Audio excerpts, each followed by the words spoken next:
নমস্কাৰ সহজ উপায়েৰে ইংৰাজী শিকক এই সিৰিজটোৰ আজি ডে 50 হয় আৰু আজিৰ এই ডে 50ত মই আপোনালোকক ক'বলৈ যত্ন কৰিছো আমি আমাৰ ডে টু ডে লাইফত ব্যৱহাৰ কৰি থকা কিছুমান গুৰুত্বপূৰ্ণ বাক্যৰ বিষয়ে ইয়াৰ আগৰ ভিডিঅ'টোত মই আপোনালোকক কৈছিলো সম্ভাৱনা আছে বুলি ক'বলৈ যাওঁতে আমি কেনেদৰে বাক্যবোৰ ইংৰাজীলৈ ট্ৰান্সলেট কৰিছিলো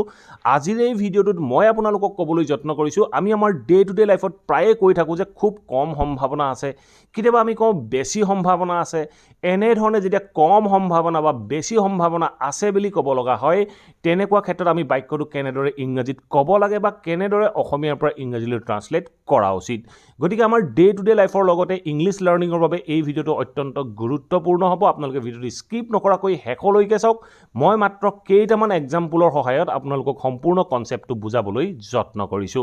আৰু আপোনালোকে ভিডিঅ'বোৰ চাই প্লিজ লাইক আৰু শ্বেয়াৰ কৰি যাব আপোনালোকৰ লাইক আৰু শ্বেয়াৰে মোৰ ভিডিঅ' বনোৱাত যথেষ্ট মেটাৰ কৰে আৰু আপোনালোকৰ মাজৰ কোনো লাৰ্নাৰ্ছে যদি অনলাইন মাধ্যমৰ জৰিয়তে মোৰ সৈতে কোনো নোট মুখস্থ নকৰাকৈ অতি সহজ পদ্ধতিৰে কেৱল প্ৰেক্টিছৰ মাধ্যমেৰে স্পোকেন ইংলিছৰ লগতে ইংলিছ গ্ৰামাৰ শিকিব বিচাৰে তেতিয়াহ'লে স্ক্ৰীনত ওলাই থকা নাম্বাৰটোত আপোনালোকে মোৰ সৈতে যোগাযোগ কৰিব পাৰে অন্যথা আপোনালোকৰ নাম আৰু এড্ৰেছ হোৱাটছআপ কৰক সময় অনুসৰি আপোনালোকক ক্লাছৰ আপডেট কৰা হ'ব সো আহক এতিয়া ভিডিঅ'টো আৰম্ভ কৰোঁ আমি আমাৰ ডে টু ডে লাইফত প্ৰায়ে এনে ধৰণৰ কিছুমান বাক্য কৈ থাকোঁ যে বেছি সম্ভাৱনা আছে বা সম্ভাৱনা বেছি এনে ধৰণে যিবোৰ বাক্য কৈ থাকোঁ এই বাক্যবোৰ আমি কেনেদৰে ইংৰাজীত ক'ব পাৰোঁ মই ইয়াৰ আগৰ ক্লাছটোত আপোনালোকক কৈছিলোঁ যে সম্ভাৱনা আছে বুলি ক'বলৈ যাওঁতে আমি লাইকলি টু বাক্যটোত ব্যৱহাৰ কৰিছিলোঁ ঠিক তেনেধৰণে যেতিয়া আমি সম্ভাৱনা বেছি আছে বুলি ক'বলৈ যাম তেনেকুৱা ক্ষেত্ৰত আমি বেছিৰ কাৰণে মোৰ শব্দটো ব্যৱহাৰ কৰিব লাগে তেতিয়া আমি বাক্যটোত ব্যৱহাৰ কৰিব লগা হয় more likely to আমি বাক্যবোৰত ব্যৱহাৰ কৰি more likely to আৰু এই more likely to অৰ্থ প্ৰকাশ কৰিব বেছি সম্ভাৱনা বা বেছি সম্ভাৱনা আছে আমি কেনেদৰে বাক্যত ব্যৱহাৰ কৰিব পাৰো দুই তিনিটা এক্সাম্পলৰ মাধ্যমেৰে এই কনচেপ্টটো বুজিবলৈ যত্ন কৰোঁ আমি ইয়াৰ আগৰ ভিডিঅ'টোত শিকি আহিছিলোঁ likely to কেনেদৰে ব্যৱহাৰ কৰিব লাগে ঠিক একেধৰণে আমি more likely to বিভিন্ন বাক্যত ব্যৱহাৰ কৰিব পাৰোঁ সো আমি দুটা এটা এক্সাম্পলৰ মাধ্যমেৰে ইয়াক বুজিবলৈ যত্ন কৰোঁ মই যদি এটা বাক্য কওঁ যে তাই চাকৰিৰ পৰা পদত্যাগ কৰাৰ সম্ভাৱনাই বেছি এনে ধৰণৰ বাক্য আমি আমাৰ ডে টু ডে লাইফত ব্যৱহাৰ কৰোঁ মই বাক্যটো ক'লোঁ যে তাই চাকৰিৰ পৰা পদত্যাগ কৰাৰ সম্ভাৱনা বেছি এনে ধৰণে ক'বলৈ যাওঁতে সম্ভাৱনা বেছি বুলি ক'বলৈ যাওঁতে আমি more likely to ব্যৱহাৰ কৰিম এতিয়া আমি বাক্যটোত কেনেদৰে more likely ব্যৱহাৰ কৰিম আমি টেন্স অনুসৰি সাবজেক্টৰ পিছত বি ভাৰ্ব ব্যৱহাৰ কৰিব লাগে তাৰ বিষয়ে আপোনালোকে নিশ্চয় শিকি আহিছে ইয়াৰ আগৰ ক্লাছটোত তেতিয়া আমি কি ক'ম তাই বুলি কওঁতে সি লগত আমি ইজ ব্যৱহাৰ কৰিম সি ইজ তাই আছে কি আছে বেছি সম্ভাৱনা আছে বুলি কওঁতে আমি বাক্যটো ক'ব লাগিব she is more likely to she is more likely to তাইৰ বেছি সম্ভাৱনা আছে কি বেছি সম্ভাৱনা আছে She is more likely to resign from the job. She is more likely to resign from the job. তাই চাকৰিটোৰ পৰা পদত্যাগ কৰাৰ সম্ভাৱনা বেছি বা সম্ভাৱনা বেছি আছে এনে ধৰণে ক'বলৈ যাওঁতে আমি more likely to বাক্যটোত ব্যৱহাৰ কৰিব লাগে ঠিক আছে অন্য দুটা এক্সাম্পলৰ মাধ্যমেৰে ইয়াক ভালদৰে বুজি ল'বলৈ যত্ন কৰোঁ মই যদি এটা বাক্য কওঁ যে যদি তুমি ভালদৰে পঢ়া তেন্তে পৰীক্ষাত ভাল ফলাফল পোৱাৰ সম্ভাৱনা বেছি এই বাক্যটো চাওক কি কৈছে যদি তুমি ভালদৰে পঢ়া তেন্তে তুমি পৰীক্ষাত ভাল ফলাফল পোৱাৰ সম্ভাৱনা বেছি এই বাক্যটো যদি তুমি ভালদৰে পঢ়া বুলি কওঁতে আপোনালোকে নিশ্চয় পাৰিব if you study well যদি তুমি ভালদৰে পঢ়া শুনা কৰা তাৰপিছত চাওক কি কৈছে তেন্তে পৰীক্ষাত ভাল ফলাফল পোৱাৰ সম্ভাৱনা বেছি তেন্তে পৰীক্ষাত ভাল ফলাফল পোৱাৰ সম্ভাৱনা বেছি বুলি কৈছোঁ কোনে পোৱা বেছি তুমি সম্ভাৱনা তোমাৰ সম্ভাৱনা বেছি আছে তেতিয়া আমি কম you are more likely to তোমাৰ সম্ভাৱনা বেছি আছে কি আছে you are more likely to perform well in the exam এনে ধৰণে আমি বাক্যটো ক'ব লাগিব if you study well you are more likely to perform well in the exam যদি তুমি ভালদৰে পঢ়া শুনা কৰা তুমি পৰীক্ষাত ভাল ফলাফল পোৱাৰ সম্ভাৱনা বেছি ঠিক আছে এতিয়া চাওঁ আমি নেক্সট এক্সাম্পল চাওক কি কৈছে দলটোৱে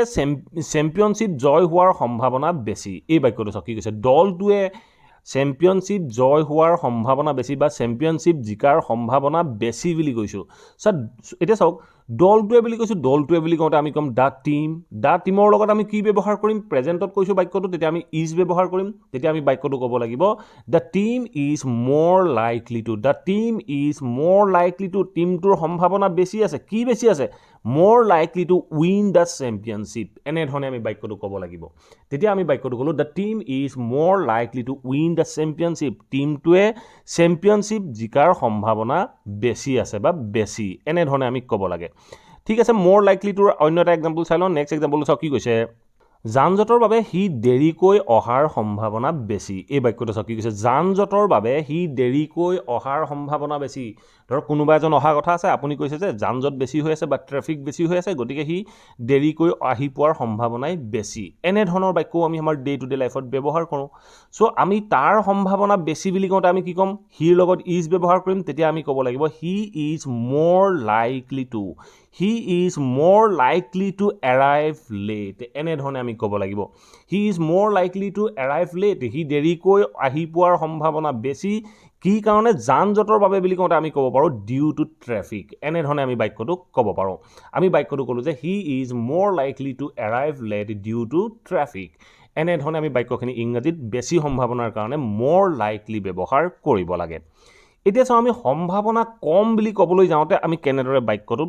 ইংৰাজীত ক'ব পাৰোঁ যেতিয়া আমি সম্ভাৱনা কম বুলি ক'বলৈ যাম তেনেকুৱা ক্ষেত্ৰত আমি মোৰৰ অপজিট লেছ ব্যৱহাৰ কৰিব লাগিব তেতিয়া আমি বাক্যটোত ব্যৱহাৰ কৰিব লাগিব লেছ লাইকলি টুৰ অৰ্থ হ'ব সম্ভাৱনা কম সো আমি কেনেদৰে বাক্যত ব্যৱহাৰ কৰিম ইয়াৰো দুই তিনিটা এক্সাম্পলৰ মাধ্যমেৰে ইয়াক বুজি ল'বলৈ যত্ন কৰোঁ মই যেতিয়া এটা বাক্য কওঁ যে আজি ৰাতি বৰষুণৰ সম্ভাৱনা কম বা আজি ৰাতি বৰষুণ দিয়াৰ সম্ভাৱনা কম এনেধৰণৰ বাক্য আমি আমাৰ ডে টু ডে লাইফত ব্যৱহাৰ কৰি থাকোঁ সো এনেধৰণৰ বাক্যবোৰ যেতিয়া আমি ইংৰাজীত ক'বলৈ যাম তেতিয়া আমি সম্ভাৱনা কম বুলি কওঁতে লেছ লাইকলিটো ব্যৱহাৰ কৰিম তেতিয়া আমি বাক্যটো কেনেদৰে ক'ম আজি ৰাতি বৰষুণ দিয়াৰ সম্ভাৱনা কম যেতিয়া আমি বতৰৰ কথা কওঁ তেতিয়া আমি ইট এজ এ ছাবজেক্ট হিচাপে ব্যৱহাৰ কৰোঁ তেতিয়া আমি ক'ব লাগিব ইট ইজ সম্ভাৱনা কম বুলি কওঁতে আমি ক'ব লাগিব it is less likely to সম্ভাৱনা কম আছে কিহৰ সম্ভাৱনা কম আছে আজি ৰাতি বৰষুণ দিয়াৰ বুলি কওঁতে আমি ক'ব লাগিব ৰেইন টুনাইট সো আমাৰ কমপ্লিট সেন্টেন্সটো হ'ল it is less likely to rain tonight আজি ৰাতি বৰষুণ দিয়াৰ সম্ভাৱনা কম it is less likely to rain tonight ঠিক আছে এতিয়া চাওঁ আমি নেক্সট এক্সাম্পল চাওক কি কৈছে তেওঁ পৰীক্ষাত ফেইল হোৱাৰ সম্ভাৱনা কম এনেধৰণৰ বাক্যও আমি আমাৰ ডে টু ডে লাইফত ব্যৱহাৰ কৰোঁ সো আমি কেতিয়াবা কওঁ যে তেওঁ ফেইল হোৱাৰ চান্সেছ কম আছে বা সম্ভাৱনা কম আছে এনেধৰণে যেতিয়া ক'বলৈ যাওঁ তেনেকুৱা ক্ষেত্ৰত আমি কি ক'ম তেওঁ বুলি কওঁতে হিৰ লগত আমি ইজ ব্যৱহাৰ কৰিম আৰু লেছ লাইকলি টু তেতিয়া আমি ক'ম he is less likely to fail in the exam he পৰীক্ষাত ফেইল হোৱাৰ সম্ভাৱনা কম বুলি কওঁতে আমি he is less likely to fail in the exam ঠিক আছে এতিয়া চাওঁ আমি নেক্সট চেণ্টেন্সটো চাওক কি কৈছে ধুমুহাই আমাৰ চহৰখনত যথেষ্ট ক্ষতি কৰাৰ সম্ভাৱনা কম এনেধৰণৰ বাক্যও আমি আমাৰ ডে টু ডে লাইফত ব্যৱহাৰ কৰোঁ সো আমি কেতিয়াবা কওঁ যে এই ধুমুহাজাকে আমাৰ চহৰখনত যথেষ্ট বা বেছি ক্ষতি কৰাৰ সম্ভাৱনা কম আছে বা কম এনেধৰণৰ বাক্য আমি আমাৰ ডে টু ডে লাইফত কৈ থাকোঁ এনেধৰণৰ বাক্যবোৰ যেতিয়া আমি ইংৰাজীত ক'ব লগা হ'ব তেতিয়া আমি বাক্যটোত লেছ লাইকলি ব্যৱহাৰ কৰিম তেতিয়া আমি বাক্যটো কেনেদৰে ক'ম the storm is less likely to ধুমুহাৰ জাকৰ সম্ভাৱনা কম আছে কি কম আছে কজ ছিগনিফিকেণ্ট ডেমেজ মানে যথেষ্ট মানে ক্ষতি কৰাৰ সম্ভাৱনা কম আছে it is less likely to cause significant damage to our town বা চিটি আপোনালোকে যি কয় সো আমাৰ কমপ্লিট সেন্টেন্সটো হ'ল the storm is less like to cause significant damage to our town মানে ধুমুহাজাকে আমাৰ চহৰখনত বেছি ক্ষতি কৰাৰ সম্ভাৱনা কম আছে ঠিক আছে এতিয়া চাওঁ আমি লাষ্ট সেন্টেন্সটো চাওক কি কৈছে আপুনি এইটো কৰাৰ সম্ভাৱনা কম কাৰণ আপুনি জানে যে ইয়াৰ বেয়া প্ৰভাৱ আছে এনেধৰণৰ বাক্যও আমি আমাৰ ডে টু ডে লাইফত ব্যৱহাৰ কৰোঁ আপুনি ইয়াক হৈ আছে আপুনি এইটো হ'ব লাগিছিলে আপুনি এইটো কৰাৰ সম্ভাৱনা কম কাৰণ আপুনি জানে যে ইয়াৰ বেয়া প্ৰভাৱ আছে এনেধৰণৰ বাক্যবোৰ যদি আমি ইংৰাজীত ক'ব লগা হয় আমি কেনেদৰে ক'ব পাৰোঁ আপুনি এইটো কৰাৰ সম্ভাৱনা কম আছে বুলি কওঁতে আপুনি ক'ব লাগিব you are less likely to আপোনাৰ সম্ভাৱনা কম আছে কি সম্ভাৱনা কম আছে you are less likely to do it আপুনি এইটো কৰাৰ সম্ভাৱনা কম আছে তাৰপিছত কি কৈছে চাওক কাৰণ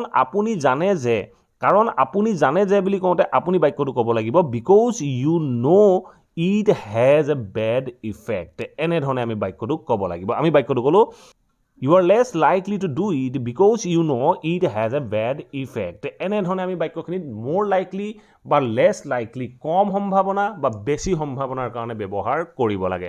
যেতিয়া আপোনালোকে বেছি সম্ভাৱনা আছে বুলি ক'বলৈ যাব তেনেকুৱা ক্ষেত্ৰত more likely ব্যৱহাৰ কৰক আৰু যদি আপোনালোকে কম সম্ভাৱনা আছে বুলি ক'বলৈ যায় তেনেকুৱা ক্ষেত্ৰত আপোনালোকে less likely ব্যৱহাৰ কৰিব পাৰে যদি আমি সম্ভাৱনা নাই বুলি ক'বলৈ যাওঁ তেনেকুৱা ক্ষেত্ৰত আমি বাক্যবোৰ কেনেদৰে ইংৰাজীত ক'ব লাগে অহা কালিলৈ মই ইয়াৰ নেক্সট ভিডিঅ'টোত ক'বলৈ যত্ন কৰিম সো আশা কৰোঁ এই ভিডিঅ'টো আপোনালোকে নিশ্চয় ভাল পালে আৰু যদি ভাল পালে প্লিজ ভিডিঅ'টো লাইক কৰি সকলোৰে মাজত শ্বেয়াৰ কৰি যাবলৈ সমলি নাপাহৰিব আৰু যদি আপোনালোকৰ কিবা টপিক বা কুৱেশ্যন আছে then let me know in the comment box below মই আপোনালোকৰ টপিক আৰু কুৱেশ্যনৰ ওপৰত ভিডিঅ' প্ৰস্তুত কৰিবলৈ যত্ন কৰিম আৰু যদি চেনেলটো সাবস্ক্ৰাইব কৰা নাই প্লিজ সাবস্ক্ৰাইব কৰি অল নটিফিকেশন অন কৰি ল'ব মই আপোনালোকৰ বাবে এনে ধৰণৰ ভিডিঅ' ৰেগুলাৰ আপলোড কৰি থাকো আপোনালোকে নটিফিকেশন পাব আৰু ভিডিঅ'বোৰ চাব পাৰিব thank you for watching this video' have a nice day